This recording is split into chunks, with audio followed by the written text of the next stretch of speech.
Assalamualaikum warahmatullahi wabarakatuh. Perkenalkan, nama saya Dawam Ardansyah, NIM 1120086, Fakultas Syariah, jurusan Hukum Keluarga Islam, kelas HKIC.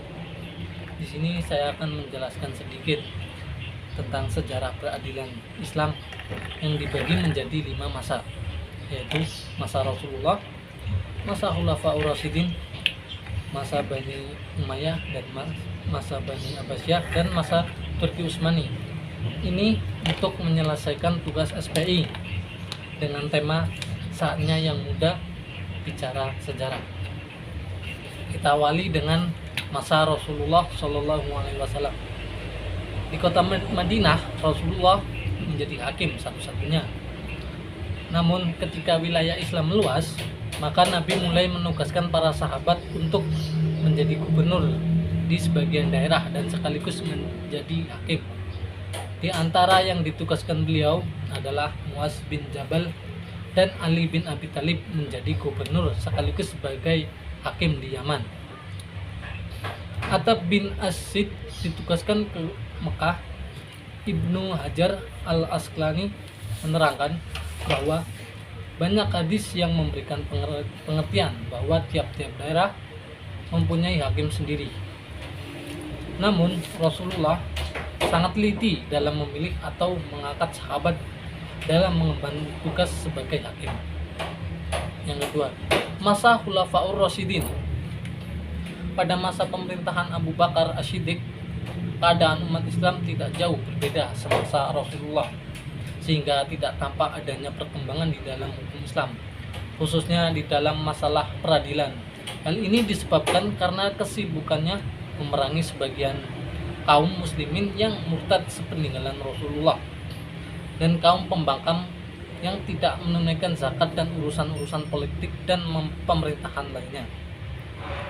Di samping belum luasnya Islam pada masa itu dalam masalah peradilan, Abu Bakar mengikuti jejak Rasulullah, yakni ia sendirilah yang memutuskan hukum di antara umat Islam di Madinah.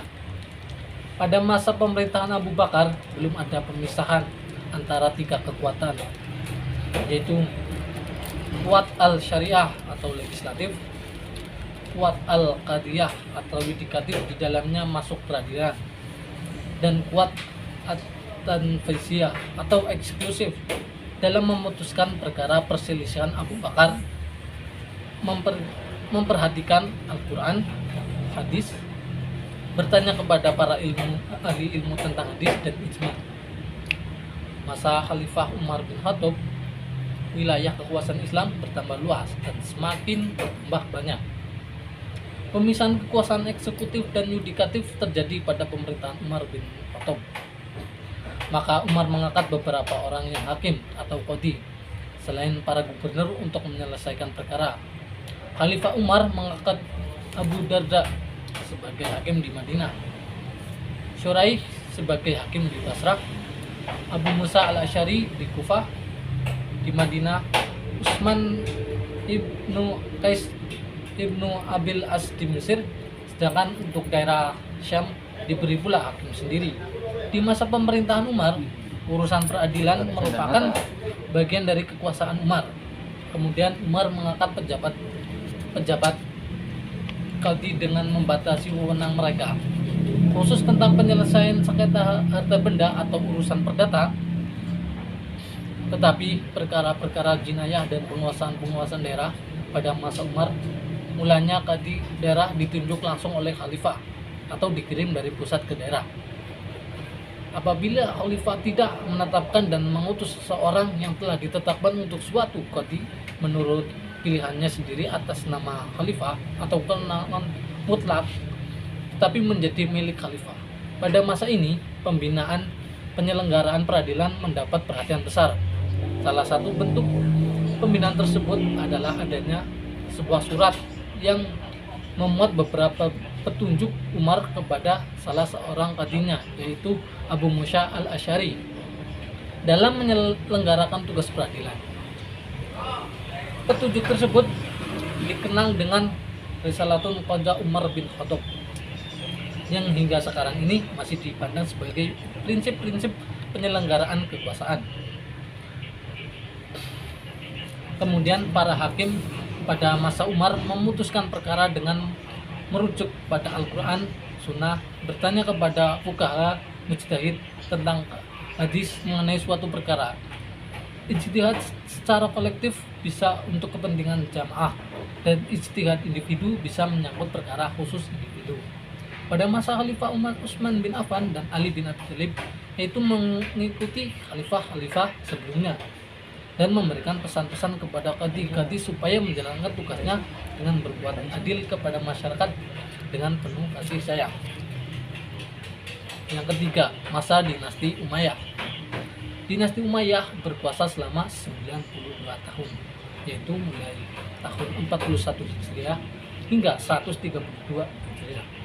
Selama itu, kekhalifahan atau pemerintahan dinasti Umayyah dijabat 14 orang khalifah.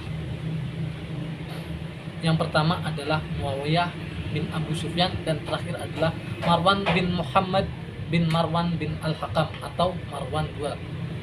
Pada masa dinasti Umayyah menganut sistem monarki, di mana suatu pemerintahan dijalankan oleh kerajaan-kerajaan tanpa adanya pemilu.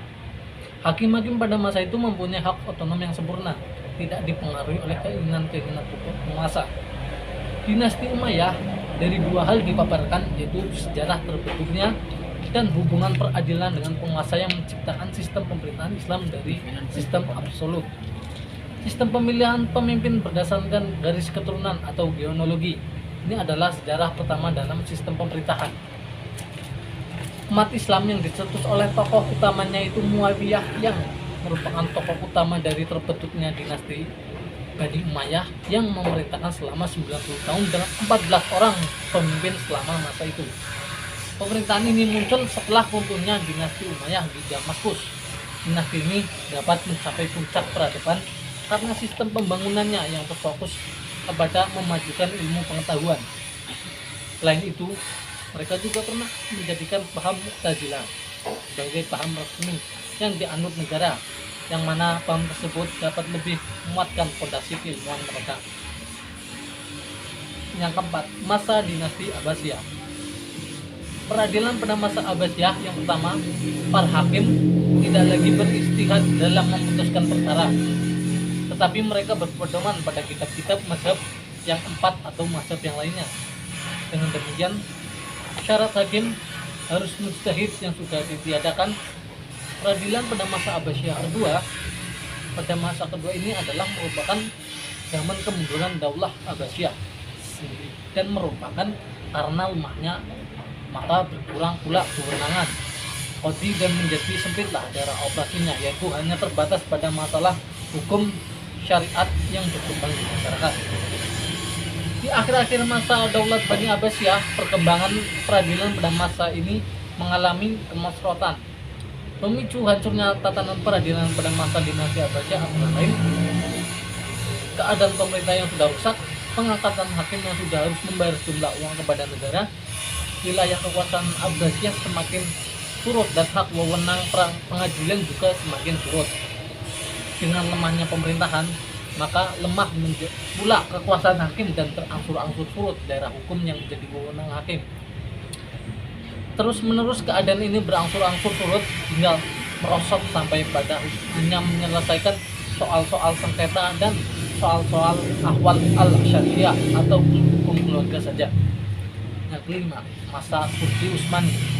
Lembaga peradilan masa Turki Utsmani dibagi menjadi 3 periode. 1. Masa sebelum Tasmiyah.